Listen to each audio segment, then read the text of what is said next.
আসসালামু আলাইকুম।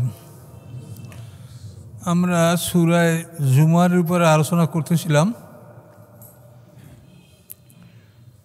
সূরা জুমারের ৬৪ নম্বর আয়াত থেকে এখন আলোচনা শুরু হচ্ছে। আউযু বিল্লাহি মিনাশ শাইতানির রাজিম।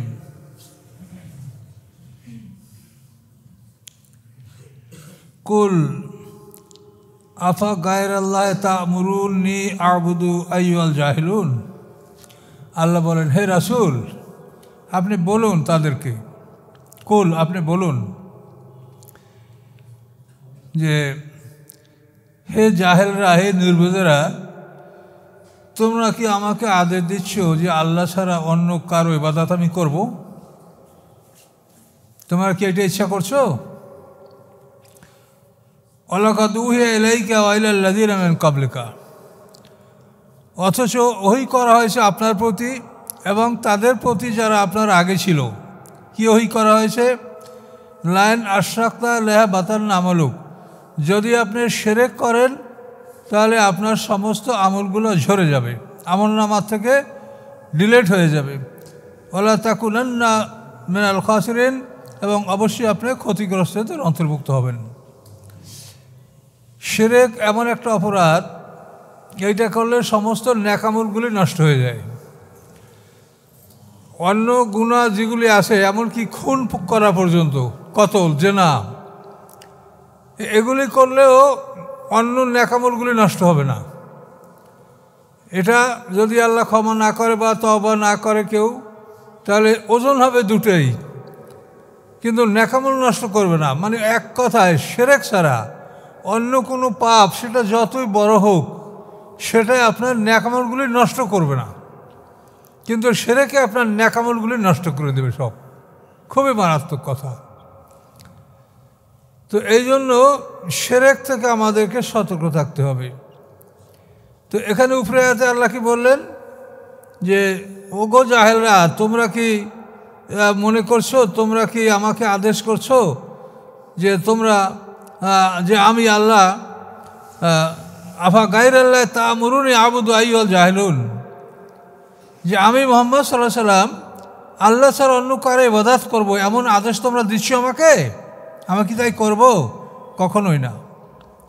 ওয়ালাকাদ উহিয়া ইলাইকা, আপনার প্রতি, মানে মুহাম্মদ সাল্লাল্লাহু আলাইহি সাল্লামের প্রতি, ওয়া ইলাল লাযিনা মিন ক্বাবলিকা, এবং যারা ছিল আপনার পূর্বে নবী রাসূল, তাদের প্রতি কি ওহী করা হয়েছে? লাইন আশরাকতা লায়াহবাতান্না আমালুক, যদি আপনি শিরক করেন তা আপনার আমলগুলি ডিলিট হয়ে যাবে, নেক আমলগুলি ঝরে যাবে। তো এভাবে যদি কেউ শিরক করে, সে আগে হজ করেছে, জীবনে একবার হজ করা ফরজ, সে হজটা করেছে, কিন্তু এরপর যদি সে শিরক করে তো হজ তার শেষ। এখন যদি সে তওবা করে তা আবার হজ তাকে পুনরায় করতে হবে। এত বড় কঠিন অপরাধ শিরক। কিন্তু এই শিরকের বিষয়টা, এটা এমনভাবে আমাদের মধ্যে ব্যাপক, যেটা মানে খুবই, এর থেকে বেঁচে থাকা অসম্ভব ব্যাপার। সূরা ইউসুফের মধ্যে আল্লাহ বলেছেন, ওয়ামা ইউমিনু আকসারুহুম বিল্লাহি ইল্লা হুম মুশরিকুন, তাদের অধিকাংশ আল্লাহর প্রতি ঈমান আনে, কিন্তু সাথে সাথে তারা মুশরিকও বটে। ঈমানও আছে, আবার মুশরিকও তারা। তো এই যে মুশরিক সবাই ঈমান আনে এবং সাথে সাথে শিরকও করে, এইটা আপনি বুঝবেন কোন আয়াত থেকে? এটা বোঝার জন্য আপনার সূরা আনামের 121 নম্বর আয়াতকে আপনাকে অনুসন্ধান করতে হবে। সেখানে আল্লাহ বলেছেন, ওয়াইন্না শায়াতিনা লা ইউহুনা ইলা আউলিয়াহিম লিউজাদিলুকুম, নিশ্চয়ই শয়তানেরা শয়তানের বন্ধুদের কাছে ওহী পাঠায়, যাতে শয়তানের বন্ধুরা তোমাদের সাথে তর্ক করতে পারে। ওয়াইন আতাতুমুহুম, যদি তোমরা শয়তানের বন্ধুদের অনুকরণ করো, ওয়াইন আতাতুহুম, যদি তোমরা শয়তানের বন্ধুদের আনুগত্য করো, ইন্নাকুম লা মুশরিকুন, নিশ্চয়ই তোমরা, অবশ্যই তোমরা মুশরিক। আর শয়তানের বন্ধুদের অনুকরণ করলে আমরা মুশরিক, এখান থেকে তো আমরা কেউ বাঁচতে পারতেছি না। শয়তানের অনুকরণ, শয়তানের বন্ধুদের অনুকরণ করলে আল্লাহ বলছেন তোমরা মুশরিক, তাহলে আমরা তার থেকে বাঁচতে পারছি না। আমাদের অর্থনীতিটা কি? এটা শয়তানের অর্থনীতি। এটাকে আপনি যেভাবে ঘুরান, যেভাবেই বলেন, এই সুযোগ ওই সুযোগ, এই কাজ, সব শেষ পর্যন্ত মূল্যে সুদ। বিচার ব্যবস্থা, সেখানে আমাদের ইসলামের সিরাতাল মুস্তাকিমে যে বিচার ব্যবস্থা আছে, হুদুদ, কেসাস, তাজির, সেই বিচার ব্যবস্থা এই শয়তানের বন্ধুদের মধ্যে নাই। তাদের বিচার ব্যবস্থা হলো ফৌজদারি আদালত। 1860 সনে পাক ভারত উপমহাদেশ থেকে মুসলমানদের কাজীপদ বিলুপ্ত করে সেখানে ফৌজদারি আদালত আইন প্রবর্তন করা হয়েছে। তাহলে এখন আমরা প্রত্যেকটি মানুষই আমাদের জীবনে এরকম সমস্যা আছেই। আপনি মামলা করেন নাই, কিন্তু আপনাকে কেউ আসামি করেছে, বা আপনি অনিবার্য কারণে জমি জমা যাদের আছে, বিভিন্ন রকমের মানুষ, মনে হয় যে সমাজের 5% মানুষ এমন নাই যে যারা তারা মামলার বাইরে আছে। কোনো না কোনো রকমের মামলা মকদ্দমায় মানুষ জড়িত, ইচ্ছায় অনিচ্ছায়, সরাসরি বা পরোক্ষভাবে জড়িত। তো এখন এখানে আমরা বিচার প্রার্থী যাদের কাছে হচ্ছি তারা কারা? ইহুদি খ্রিস্টান আইন নিয়ে তারা বিচার করছে। এবং এই বিচারকদেরকে আল্লাহ কি বলছেন? আমান লাম ইয়াকুম বিমা আনজাল্লাহু ফাউলাইকুমুল কাফিরুন, তারপরে জালিমুন ফাসিকুন। আল্লাহর বিধান অনুসারে যারা বিচার ফয়সালা না করে তারা কাফের, জালেম, ফাসিক। তিনটাই সূরা মায়দার মধ্যে 44, 45, 47 তিনটা আয়াতে এই কথা বলা আছে। তাহলে আমরা তো তাদের দ্বারস্থ হচ্ছি, তাহলে সেক্ষেত্রে তো আমরা সবাই মুশরিক।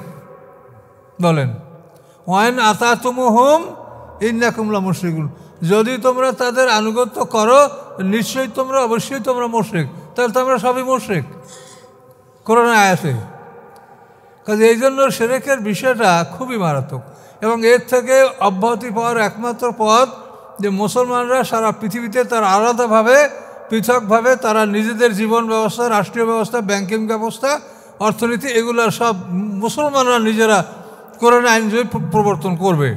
কিন্তু এখন লেবাস পোশাক ঠিক, আর অর্থনীতি হলো আমেরিকার, অর্থনীতি ইহুদিদের, খ্রিস্টানদের।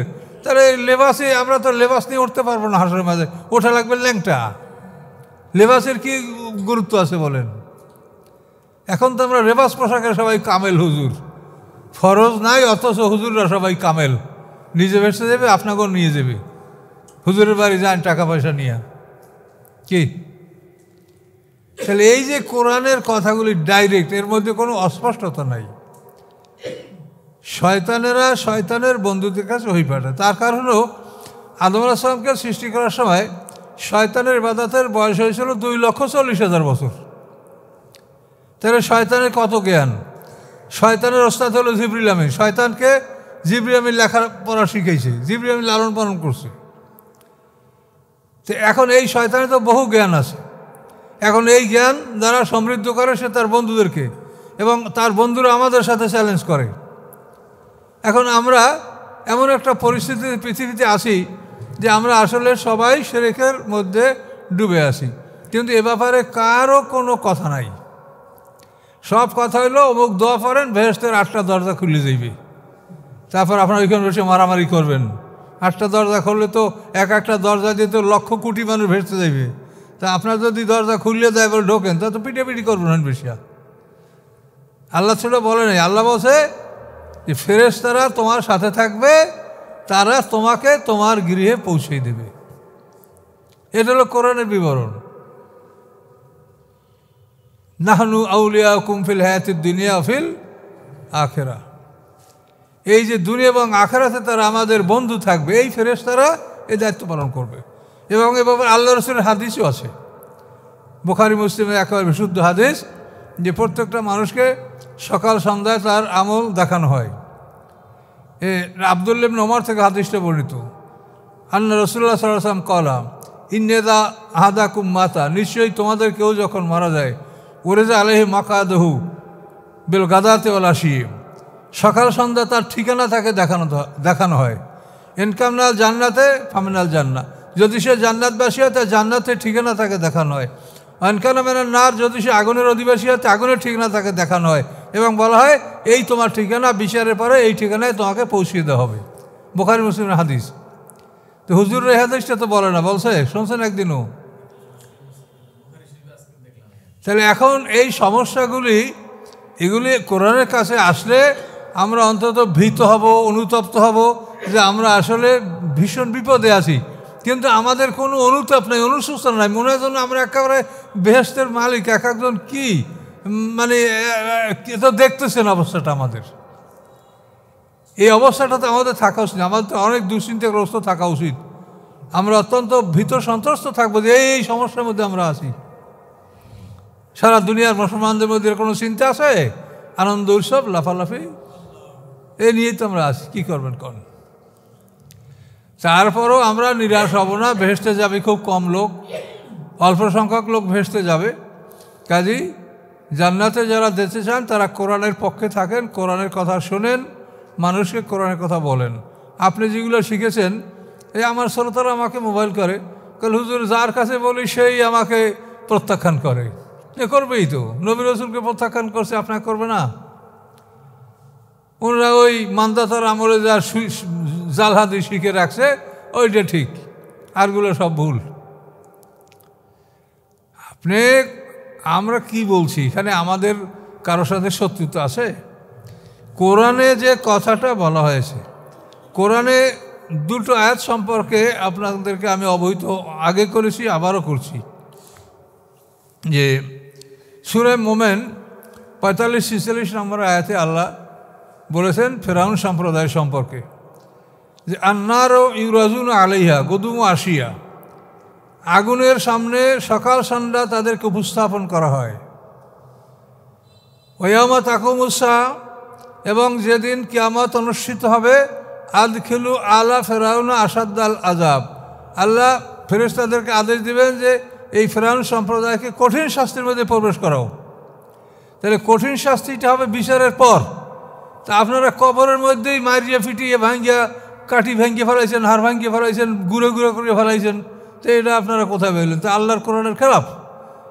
আল্লাহ তো বলে যে তাকে সকাল সন্ধ্যা তার ঠিকানাটা দেখানো হয়, এইটা হলো বরজাকের শাস্তি। এখন কবর এবং বরজাক একই জিনিস। আমরা কবরে আছি, অন্য যারা কবরের বাইরে আছে সবাই আমরা বরজাকে আছি।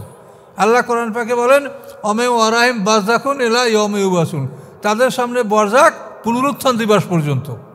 তো মৃত্যুর পরে পুনরুত্থান দিবস পর্যন্ত আমরা বরজাক, পর্দার আড়ালে জগৎ আমরা থাকবো, এবং এই সময় সকাল সন্ধ্যা ঠিকানা দেখানো হবে। একটা মানুষের ফাঁসি হয়েছে, তার 6 মাস পর ফাঁসি কার্যকর হবে, কিন্তু যদি সকাল সন্ধ্যা তাকে ঘোষণা, ওই অমুক কোথায়, এই জেলখানায় অমুক আসামি কই, এই তোমার নামে এই অমুক অমুক তারিখ তোমার ফাঁসি হবে, এই লোকটাকে যদি 2 বার এটা দেখানো হয়, তো এই লোকটার কী মনে বলেন? কেমন একটা কষ্ট। তো এই কবর আজাব বা বরজাকে আজাব তো এইটা। কিন্তু বিচারের পরে আদখিলু আলা ফেরাউন আসাদ্দিল আজাব, কিয়ামত কায়েম হবার পরে আল্লাহ বলবেন এখন কঠিন শাস্তির মধ্যে ঢুকাও। ঠিক একইভাবে সূরা তওবার 101 নম্বর আয়াতে আল্লাহ তাআলা বলেছেন সানু আযিবু মাররাতাইনি, অচিরেই আমি তাদেরকে 2 বার শাস্তি দেব। সুম্মা ইউরাদ্দুন ইলা আসাদ্দিল আযাব, 2 বারের পরে আমি তাদেরকে কঠিন শাস্তির দিকে তাদেরকে আমি ফিরিয়ে নেব। প্রথম শাস্তি হলো দুনিয়া, 2 নম্বর শাস্তি বরজাক, 3 নম্বর হলো বিচারের পরে কঠিন শাস্তি তার। এগুলি কোরআনে থাকার পরেও আপনারা কবরে চাপ দিয়ে আর এদিক দিয়ে কাঠি ভাঙ্গিয়ে ওই দিক দিয়ে ঢুকেই দেন। তো সেই কঠিন শাস্তি কি আছে কোন? তাহলে মরার বিচারের পরে কি শাস্তি দিবে? আর আল্লাহ যে বলে যে বিচারের পরে তাকে কঠিন শাস্তি দেওয়া হবে, এটা কোরআনের আয়াত। তাহলে আর কি কঠিন শাস্তি আছে বলেন? এর সাথে পিটিয়ে মানুষের একটা মানুষের সাথে মিশিয়ে গেলেবে, আবার জীবিত করবে, আবার, এটা মানে খেলা?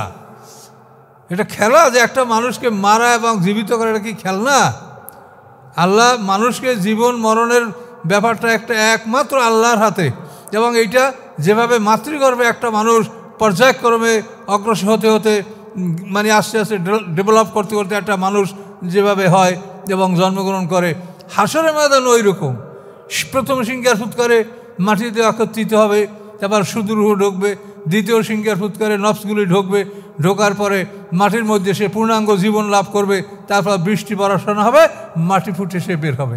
অর্থাৎ প্রথমবার যেভাবে একটা মানুষ সৃষ্টি হয়েছে, হাসরের ময়দানে আল্লাহ তাআলা মানুষকে কোনোভাবেই সৃষ্টি করবেন। মানুষ সৃষ্টি করা কি খেলা? তো এখন এই কথাগুলো শুনতে শুনতে আপনারা এমনভাবে বিশ্বাস করছেন যে আর বিপক্ষে কিছু বললেই এটা আপনাদের আর সহ্য হয় না। আর ওদিকে হুজুর আছে, এ অমুকে হাদিস মানে না, এটা বললেই তো সবাই ফিরে যাবে। হাদিস মানে না, তো এই লোকের কথা কি শোনা যায়? এভাবে সমাজ চলছে। কিন্তু তারপরও কিছু মানুষ, আপনারা তো জানেনই, আলেমদের বড় দলটা জালেম, দ্বিতীয় দলটা মধ্যমপন্থী, তৃতীয় দলটা হলো সৎকর্মে অগ্রগামী। সূরা ফাতিরের 32 নম্বর আয়াতে বলেছেন আল্লাহ। কাজে আল্লাহ তাআলা সবই পরিষ্কার করেছেন। তো এখন এই যে শিরক, লাইন আশরাকতা লা বাতান্না আমালুক, যদি শিরক করেন সব আমল আপনার ঝরে যাবে, এই আয়াতের আর কোনো অর্থ আছে বলেন? আপনার কানে যারা জ্ঞানীগুণী, এর আর কোনো অর্থ আছে? লাইন আশরাকতা লা বাতান্না আমালুক, আপনি শিরক করলে আপনার আমলগুলো ঝরে যাবে। তাহলে আমরা কি করছি বলেন? কোথায় যাব আমরা বলেন?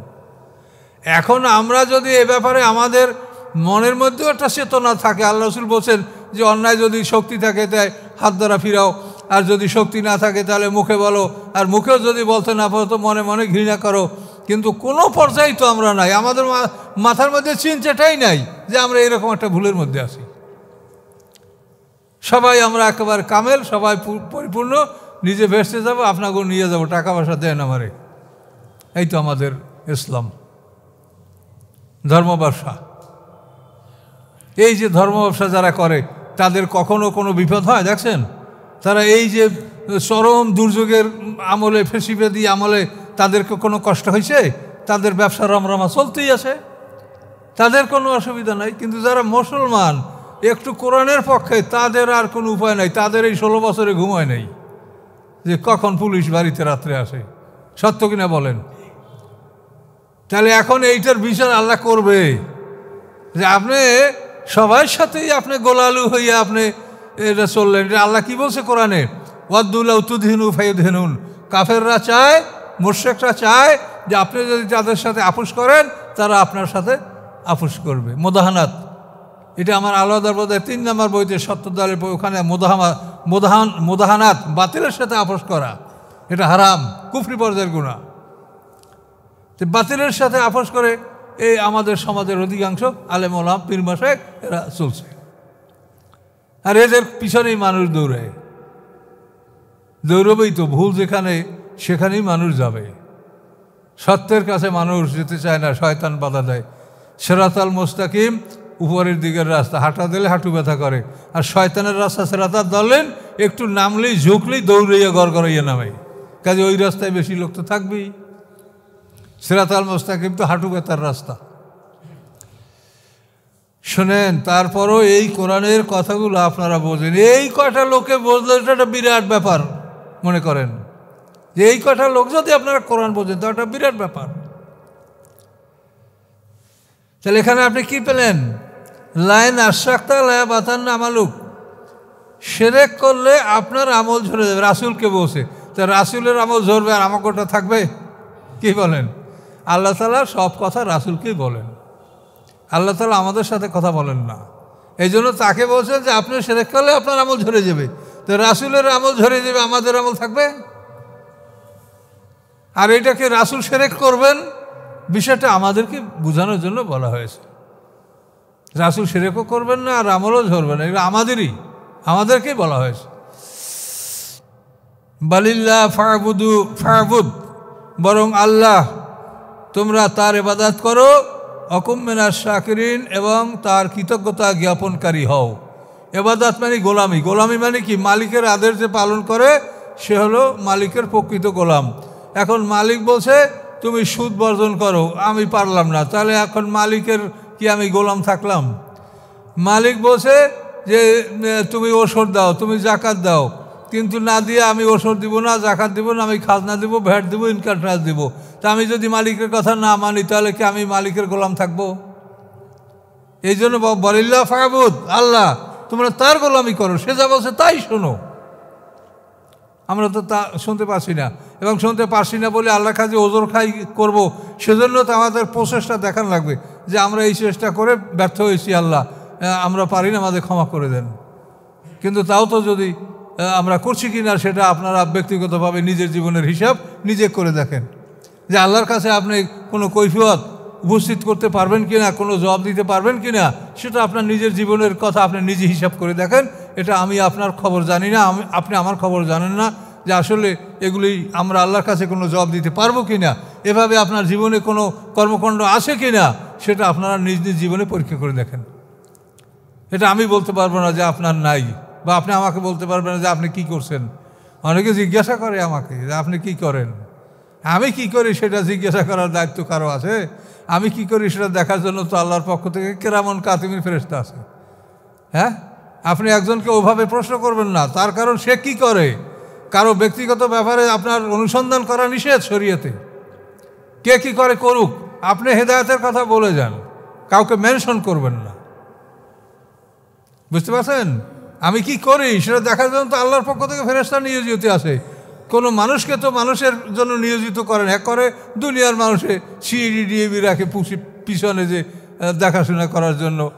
হ্যাঁ, সরকারি বড় বড় কর্মচারীদের জন্য আমাদের পিছনে সিইডি লাগা থাকে। তো সম্মানিত শুধু এই সূরা, কোরআনের সব সূরাই গুরুত্বপূর্ণ। কোনটা আমি তো সবই দেখেন, আপনারা দেখেন, আমি দেখি, সবই গুরুত্বপূর্ণ। তা আল্লাহ কি বললেন? বালিল্লাহ, বরং আল্লাহ ফাবুদ, তোমরা তার গোলামি করো। কিন্তু গোলামি তো তার করতে পারছি না।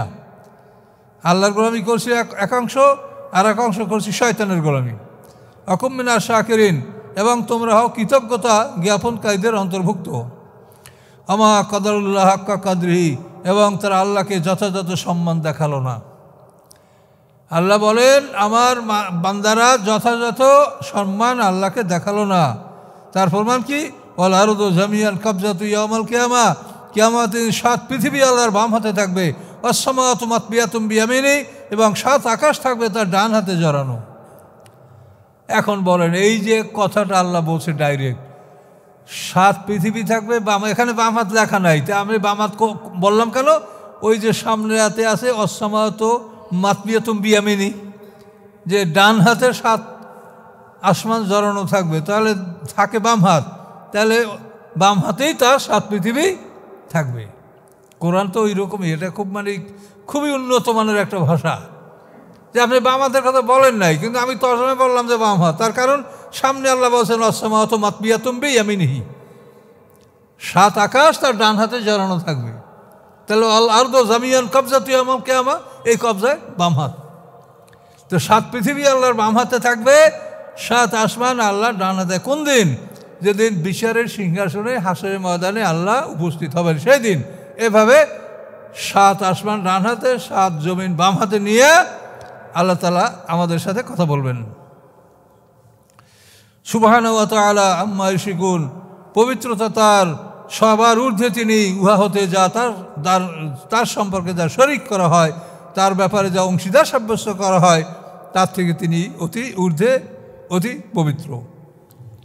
তো এখানে এ কথাটা বলা হয় না, কিন্তু অন্যায়তে বলা আছে এইভাবে 7 আসমান 7 জমিন 2 হাতে রেখে আল্লাহ বলবেন লিমানিল মুলক, রাজত্ব কার বলো? এই আকাশ এই পৃথিবী, বলো রাজত্ব কার বলো? লিমানিল মুলক। এই হাসরের মাঝে আদম থেকে আমার সমস্ত মানুষ স্তব্ধ হয়ে যাবে, ভয়তে কেউ কথাই বলবে না। তখন আল্লাহ নিজেই বলবেন লিল্লাহিল ওয়াহিদিল কাহার, রাজত্ব একমাত্র আল্লাহর, যিনি এক এবং পরাক্রমশালী, তার রাজত্ব। পৃথিবীতে তোমরা কি বলছিলা? সার্বভৌমত্ব কার? বাংলাদেশের শাসনতন্ত্রে কি বলা আছে? সার্বভৌমত্ব কি আল্লাহ এটা বলা আছে? তাহলে সার্বভৌমত্ব কার?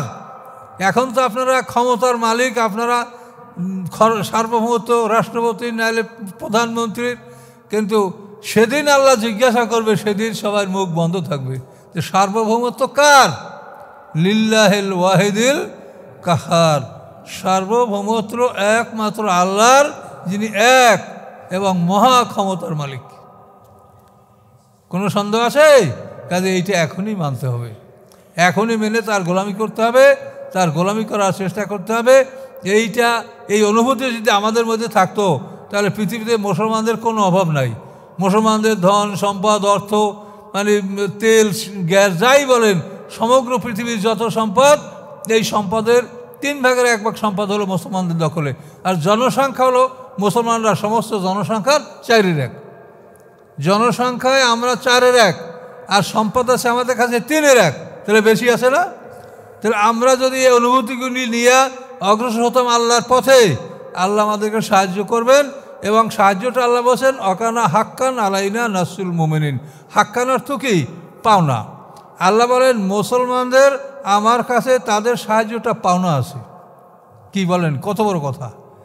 আপনার কাছে যদি আমি পাওনা আমার থাকে তা তো আমরা দিতে বাধ্য। তা আল্লাহ বলেন মোমেনদের আমার কাছে সাহায্য এটা তাদের পাওনা, হক্কান, তাদের পাওনা, আমি এটা দেব। আল্লাহ পাওনা দিবি না তো কে দিবে? এভাবে আল্লাহ বলার পরেও আমরা কই? আমরা তো নাচ গান আনন্দ উৎসব, রাজতন্ত্র, আমরা পরিবারতন্ত্র, এগুলো নিয়ে আমরা আনন্দ উৎসব করছি। পরকাল আছে এরকম আমাদের কোনো কাজে কর্মে প্রমাণ হয়? আমাদের দেখলে এটা মনে হয় যে পরকাল আছে, পরকালের চিন্তা কোনো মানুষের মাথার মধ্যে আছে? কাজেই সতর্ক হন, সাবধান হন, জীবনের বাকি সময়টুকু আল্লাহর পথে কাটান। আল্লাহর কোরআন কি বলছে জানার চেষ্টা করেন, রাসূলের জীবনটা দেখেন। আমি আপনাদেরকে এমন এক সময় এইসব কথাগুলো বলেছি যখন আমি কোরআনের তাফসীরও লিখতে পারি নাই, রাসূলের জীবনী আমি লিখতে পারি নাই। তখনও বলছি যে আপনাদের জন্য কোরআন এবং রাসূলের জন্য দুইটা জিনিস যথেষ্ট। কিন্তু আল্লাহ তাআলা, আমি আল্লাহর কাছে প্রার্থনা করেছি যেভাবে হোক আল্লাহ তাআলা আমাকে এই সুযোগটা দিয়েছে যে আমি কোরআনের তাফসীরও আমাকে লেখার সুযোগ আল্লাহ দিয়েছেন, আর রাসূলের জীবনী লেখারও সুযোগ দিয়েছেন। এরপরে আরও অনেক সুযোগ দিয়েছেন। আমার ছোট বইগুলি 11 নম্বর পর্যন্ত বের হয়েছে। তারপরে আবার কোরআন শরীফের একটা শব্দার্থ তর্জমাও, এটা আশা করি রমজানের কাছাকাছির মধ্যে এটা বের হবে ইনশাল্লাহ, আপনাদের দোয়া থাকে ইনশাল্লাহ। এগুলি সবই আল্লাহ করে, সবই আল্লাহর ইচ্ছা। কাজে আপনারা প্রত্যেকে জীবনের বাকি সময়টা কোরআনের পিছনে ব্যয় করেন। এটা আল্লাহর কাছে আপনি বলতে পারবেন যে আল্লাহ আমি এই বুঝি, এই চেষ্টা করছি, আমি বাঙালি, আমি ভাষা বুঝি না, আমি এই পর্যন্ত পেরেছি। কি আপনি পারেন সেটা আল্লাহ জানেন, আল্লাহর কাছে ক্ষমা চাইতে হবে। সমস্ত পৃথিবীটা আল্লাহর ডান হাতে থাকবে, আর আকাশগুলি, সমস্ত 7 পৃথিবী থাকবে আল্লাহর বাম হাতে, এবং আকাশগুলি ডান হাতে জড়ানো থাকবে। এই জন্য হাসরের ময়দানে কোনো সূর্যের আলো থাকবে না। আমরা তো হাসরের ময়দানে ওয়াজ করি কি, মাথার উপরে এক সুই মিলা মানে সুরমাদানির যে ইটা স্টিকটা, ওই পরে একেবারে মাথার উপরে সূর্য থাকবে। এ ওয়াজ করে না সব ওলামারা। কিন্তু কোরআনে আল্লাহ কি বলেন দেখেন, আল্লাহ তাআলা কোরআন পাকে বলেন ও আশরাকাতিল আরদু বেনূরি রাব্বিহা, এই হলো আয়াত। আশরাকাতিল আরদু বেনূরি রাব্বিহা, আল্লাহর নূরের আলোকে হাসরের ময়দানটা আলোকিত হবে। সূর্য কোথায় পাবেন আপনি?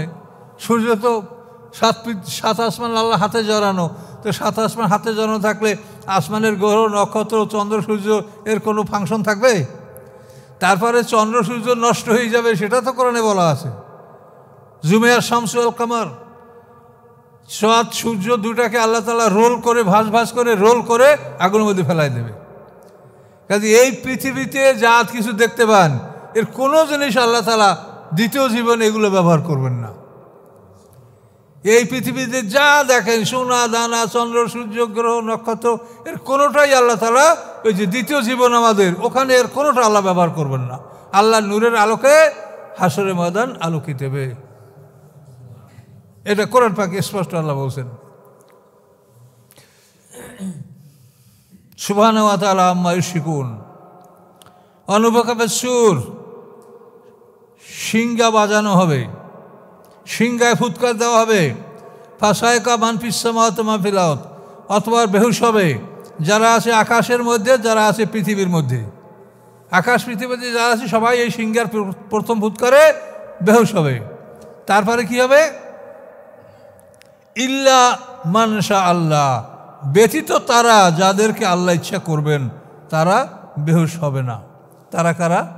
মানে সিংহার ফুৎকারে বেহুশ হবে না আল্লাহর আরোহণকারী ফেরেশতারা আর প্রধান 4 ফেরেশতা, জিবরাইল, মিকাইল, ইসরাফিল, আজরাইল, এই 4 জন।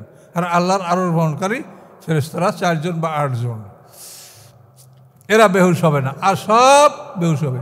কিন্তু এরাও পরে আল্লাহর হুকুমে এরাও মৃত্যুবরণ করবে, শুধু আল্লাহ একাই থাকবে। কুল্লু মান আলাইহা ফান ওয়া ইয়াবকা ওয়াজহু রাব্বিকা যুল জালালি ওয়াল ইকরাম। একা আল্লাহ থাকবেন, ওরাও আল্লাহর হুকুমে আরোহণকারী ফেরেশতারা মারা যাবে, প্রধান 4 ফেরেশতা মারা যাবে, সর্বশেষ জিবরিল মারা যাবে। 600 পাখাসহ আল্লাহর আরশের সামনে সিজদা করে ধুক ধুক করে তার প্রাণটা বের হবে, পাহাড়ের মতো স্তূপ হয়ে পড়ে থাকবে জিবরিল আমিনের দেহ। এরপরে আল্লাহ তাআলা তার আদেশে আরোহণকারী ফেরেশতারা এবং এই 4 জনকে জিন্দা করবেন। তো এরা ছাড়া আর সব বেহুশ হবে, জিন, ইনসান, ফেরেশতা, মানুষ, সব জীবজন্তু সব। এই কথা আল্লাহ বলেন। সুর,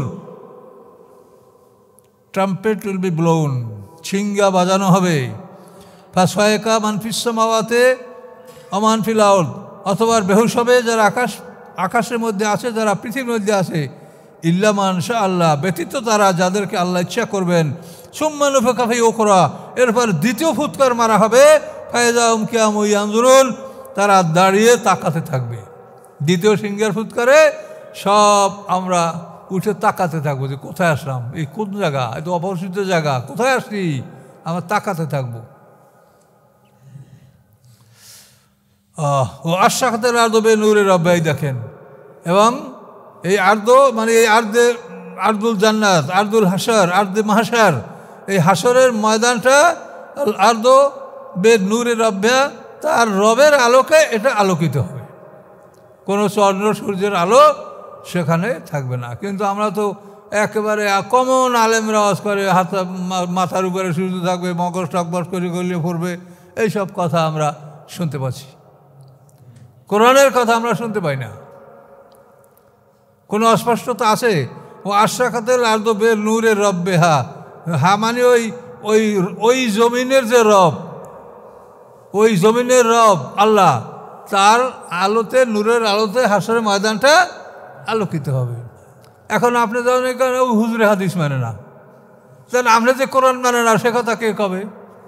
হুজুরে তো হাদিস মানে না, কিন্তু আপনি কোরআন মানেন না, তাই কেমন হবে বলেন? ও আশরাকাতিল আরদু বিনূরি রাব্বিহা উযিয়াল কিতাব, আমলনামা স্থাপন করা হবে। এই যে সকাল সন্ধ্যা ফেরেশতারা আল্লাহর কাছে যায় আর আমলনামা জমা করে, ওইটা সেদিন আল্লাহর বিচারের সামনে স্থাপন করা হবে। উযিয়াল কিতাব, এই কিতাব মানে আমলনামা, কিতাব যেখানে লিখিত বস্তু আছে সেটার নাম তো কিতাব। ওয়া উযিয়াল কিতাব, এবং আমলনামা উপস্থাপন করা হবে। ওয়া জিয়াবেন নবীনা শুহাদা, এবং নবীদেরকে নিয়ে আসা হবে, সাক্ষীগণকে উপস্থিত করা হবে।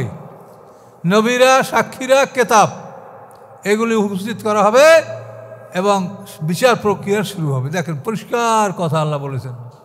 কি কি করা হবে? উযিয়াল কিতাবও, কিতাব উপস্থাপন করা হবে। এই কিতাব মানে আপনি আসমানি কিতাবও মনে করতে পারেন, যে প্রত্যেক উম্মতের জন্য তাদের আসমানি কিতাব উপস্থাপন করা হবে। নবীদেরকে নিয়ে আসা হবে, সাক্ষীগণকে উপস্থিত করা হবে। সাক্ষী তো আল্লাহ যথেষ্ট, কিন্তু তারপরও এটা প্রমাণ করার জন্য, সবাইকে দেখানোর জন্য সাক্ষী উপস্থিত করা হবে। ওয়াকুজিয়া বাইনহুম বিল হক, এবং ফয়সালা করা হবে তাদের মধ্যে ন্যায়সঙ্গতভাবে। ন্যায়সঙ্গতভাবেই বিচার করা হবে। বিচারে কোনো রকম পক্ষপাতিত্ব, অন্যায় কিছুই করা হবে না। ওহুম লা ইউযলামুন, তাদের উপরে বিন্দুমাত্র জুলুম করা হবে না, যা করেছে তারই শাস্তি দেওয়া হবে। ওয়াউফিয়াত কুল্লু নাফসিন মা আমিলাত, এবং পরিপূর্ণরূপে দেওয়া হবে প্রত্যেকটা মানুষকে যা সে করেছে, তার কৃতকর্মের পরিপূর্ণ প্রতিদান তাকে দেওয়া হবে। হুয়া আ'লামু বিমা ইয়াফআলুন, এবং আল্লাহ জানেন যা তারা করতেছিল। কারণ আল্লাহ আমাদের সাথে আছে। হুয়া মাআকুম আইনা মা কুনতুম, তোমরা যেখানে থাকো আল্লাহ তোমার সাথে আছে। কিরামান কাতিবিন আছে। দৈনিক তোমার এই আমলনামা, এই যে এখন আপনারা বসে আবার শুনছেন, এটা ফজরের সময় আল্লাহর কাছে যাবে, ওই সময় ফেরেশতা আসবে, আর আসরের পরে যাবে। দৈনিক 2 বার মানুষের আমল আসমানে যায় আল্লাহর কাছে।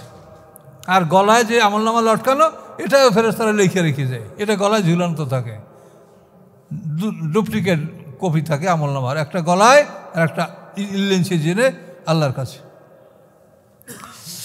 অসিক আল্লাযিনা কাফারু ইলা জাহান্নামে যুমারা, আমার ওই যে 50,000 বছরের সমান বইটা আপনারা পড়ছেন, না পড়লে একটু পড়েন।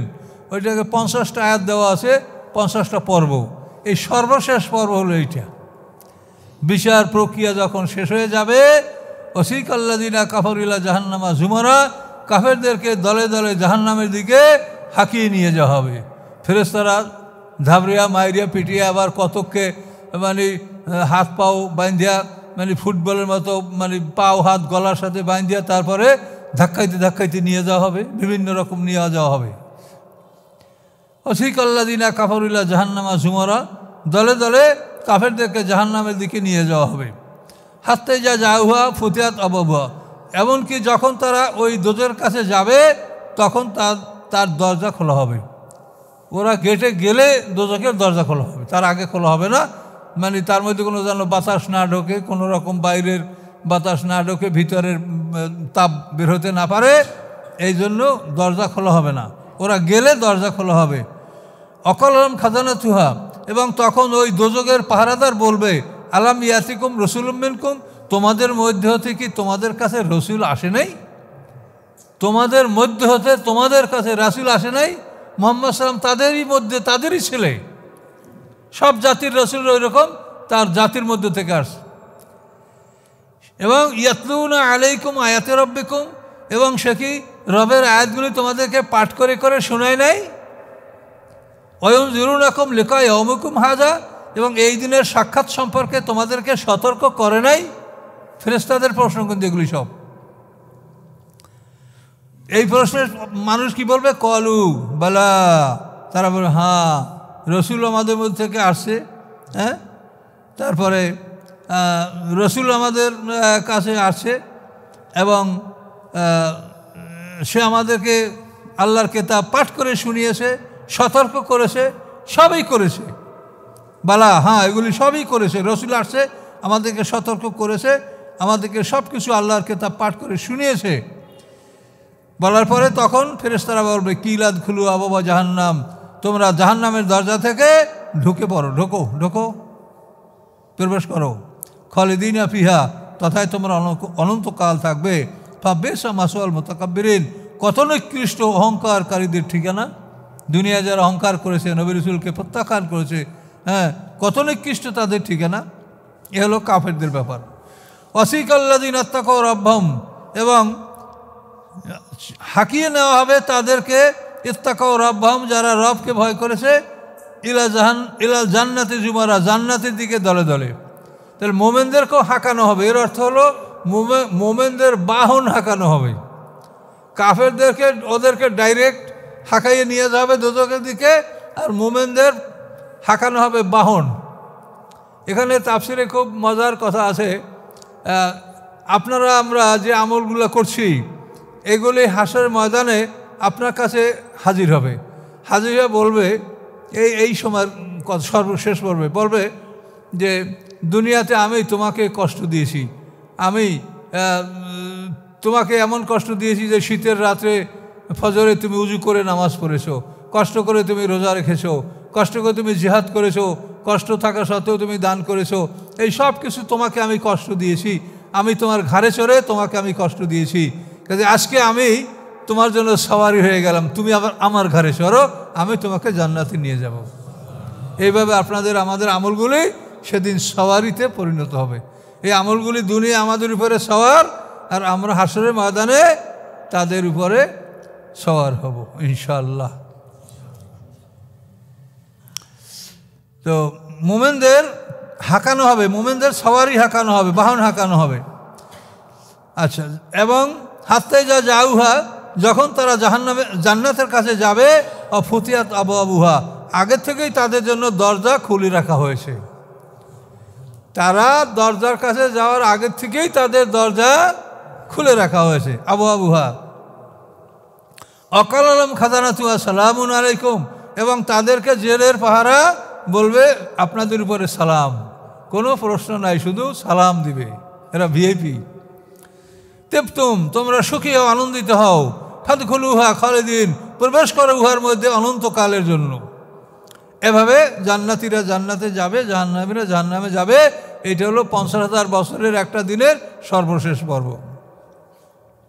অকাল আলহামদুলিল্লাহিল্লাযী সাদাকানা ওয়াদাহু, তখন মোমেনরা বলবে, কি বলবে? আলহামদুলিল্লাহিল্লাযী, সমস্ত প্রশংসা ওই আল্লাহর, সাদাকানা ওয়াদাহু, যিনি সত্যে পরিণত করেছেন তার প্রতিশ্রুতি আমাদের সাথে। ও আওরাসানাল আরদা, এবং আমাদেরকে জান্নাতের ওয়ারিস বানিয়েছেন। নাতাবাবু মিন্না হাইসু নাশা, আমরা বসবাস করি এই জান্নাতে যেখানে ইচ্ছা করি, বিশাল বাড়ি, বিশাল ঘর, বিশাল ব্যবস্থাপনা, যেখানে ইচ্ছা সেখানে আপনি বসবাস করতে পারেন। ফানে মাজরুল আমিলিন, কত সুন্দর পুরস্কার কর্মীদের জন্য, যারা পৃথিবীতে সৎকর্ম পালন করেছে কর্মীদের জন্য কত সুন্দর পুরস্কার। ওয়াতারাল মালাইকাতা হাফিনা মিন হাওলিল আরশ, আল্লাহ বলেন হে রাসূল আপনি দেখতে পাবেন সেদিন ফেরেশতাগণকে হাফিনা মিন হাওলিল আরশ, যে তারা আরশের চতুর্পাশ ঘিরে আছে এবং সে চতুর্পাশ ঘিরে অবস্থান করছে, এবং ইউসাব্বিহুনা বিহামদি রাব্বিহিম, এবং তারা তাদের রবের প্রশংসা সহ পবিত্রতা ঘোষণা করছে। এটা আল্লাহ রাসূলকে বলছেন। আল্লাহ রাসূল দেখতে পাবেন, আপনারাও দেখতে পাবেন। অসংখ্য অগণিত ফেরেশতারা আল্লাহর আরশকে ঘিরে তারা আল্লাহর প্রশংসা পবিত্রতা জপনা করছে। অকুদিয়া বাইনহুম বিল হক, এবং তাদের মধ্যে ন্যায়সঙ্গতভাবে বিচার ফয়সালা করা হবে, এবং সর্বশেষ কথা হবে আলহামদুলিল্লাহ রাব্বিল আলামিন। সমস্ত প্রশংসা আল্লাহর।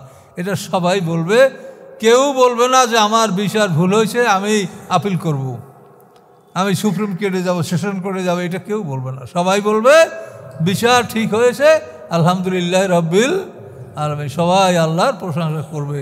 কিন্তু এই প্রশংসায় সেদিন বেঈমানদের কোনো উপকার হবে না। উপকার হওয়ার জন্য এখন আলহামদুলিল্লাহ রাব্বিল আলামিন এটা উপকার হবে, কিন্তু মৃত্যুর ফেরেশতা আসার পর থেকে আপনি আর কোনো আলহামদুলিল্লাহ আবার যা বলবেন কোনো উপকার হবে না। তো তাই যদি সত্য, এবং তো সত্যই সত্য, যে মৃত্যুর ফেরেশতা হাজির হয়ে যাওয়ার পরে আপনার কোনো আবেদন নিবেদন, আপনার প্রার্থনা ইবাদত কিছু কাজে আসবে না, তাহলে মুনকার নাকিরের কাছে বলবেন রব্বি আল্লাহ, এটা কী উপকার হবে বলেন? এটা একটা ভেইন ফাংশন। আল্লাহ নিজেই বলছেন যে আল্লাহ দিন লাগবে মরিদুন, তোমরা অযথা কাজ থেকে ফিরে থাকো, আর আল্লাহ নিজে একটা অযথা কাজ করবে। কি ফায়দা হবে বলেন? রব্বি আল্লাহ বলে কি হবে? কোনো সব হবে? জিনি আল ইসলাম বলে কোনো উপকার হবে ওই সময়? বলেন, মৃত্যুর ফেরেশতা আসার পর থেকে আর সামনে যত পর্ব আছে সেখানে কত অনুরোধ, কত অনুনয় বিনয় করবে, কোনো উপকার হবে? তাহলে এগুলি কেন আপনারা বোঝেন না? কেন এগুলি চিন্তা করেন না? এগুলি আপনারা মানুষকে বোঝাবার চেষ্টা করেন। এটা আল্লাহর কোরআনের কথা, এবং কোরআনের কথা মানুষকে বুঝিয়ে দেওয়া, পৌঁছিয়ে দেওয়া এটা আমার জন্য ফরজ। তো সূরাটা আমাদের শেষ হলো আলহামদুলিল্লাহ রাব্বিল আলামিন। আমরা সবাই আলহামদুলিল্লাহ রাব্বিল আলামিন বলবো। এরপরে ইনশাআল্লাহ পরবর্তী সূরা আমাদের আসবে, সূরা মুমিন। এই সূরা মুমিনের মধ্যেই আমরা আমাদের অনেক কথাগুলি আমরা ইনশাআল্লাহ পাবো। এই যে রব্বানা আমাত্তানা আসনাতাইনি ওয়া আহইয়াতানা আসনাতাইনি, এই মুমিন পরের সূরায় দুবার জীবন দুবার মরণ, এটা কোরআনে বলা আছে। কাজেই ওই মুনকার নাকিরের সুয়াল জবাব যদি মানেন তাহলে তো 3টে জীবন 3টে মরণ হয়ে যায়। কোরআনের সাথে মানে কোরআনকে বৃদ্ধি করা, কোরআনকে বৃদ্ধি করা, কোরআনকে সংক্ষিপ্ত করার কোনো অধিকার কোনো মানুষের আছে? কেউ যদি কাজ কাফের হয়ে যাবে। এমন কাজগুলি এই হাদিসের মধ্যে ঢুকিয়ে দেওয়া হয়েছে, অথচ আলেম ওলামারা এগুলি মানে প্রচার করে, একালে অমুকে হাদিস মানে না। কি আশ্চর্য ব্যাপার! আস্তাগফিরুল্লাহাল্লাযী লা ইলাহা ইল্লা হুয়াল হাইয়ুল কাইয়্যুম ওয়া আতুবু ইলাইহি লা হাওলা ওয়া লা কুওয়াতা ইল্লা বিল্লাহিল আলিয়্যিল আযীম। আল্লাহুম্মা সাল্লি আলা মুহাম্মাদ ওয়া আলা আলি মুহাম্মাদিন কামা সাল্লাইতা আলা ইব্রাহিম ওয়া আলা আলি ইব্রাহিম ইন্নাকা আল্লাহুম্মা আমিন। রব্বানা আতিনা ফিদ দুনিয়া হাসানাতাও ওয়া ফিল আখিরাতি হাসানাতাও ওয়া কিনা আযাবান নার। সুবহানা রাব্বিকা রাব্বিল ইজ্জাতি আম্মা ইয়াসিফুন, সালামুন আলাল মুরসালিন, আলহামদুলিল্লাহি রাব্বিল আলামিন। একটু শুনেন, একটু। রব্বানা আতিনা ফিদ দুনিয়া হাসানাতাও ওয়া ফিল আখিরাতি হাসানাতাও ওয়া কিনা আযাবান নার। ছোট্ট দোয়া না? তো এই দোয়ায় যা আছে, এরপর একটা মানুষের কিছু প্রয়োজন।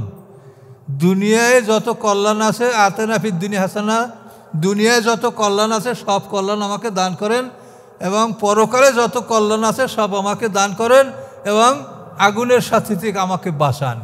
তো এই দোয়ায় যা আছে, একই আপনি সারা জীবন এগুলোর চাইতে ভালো কিছু করতে পারবেন?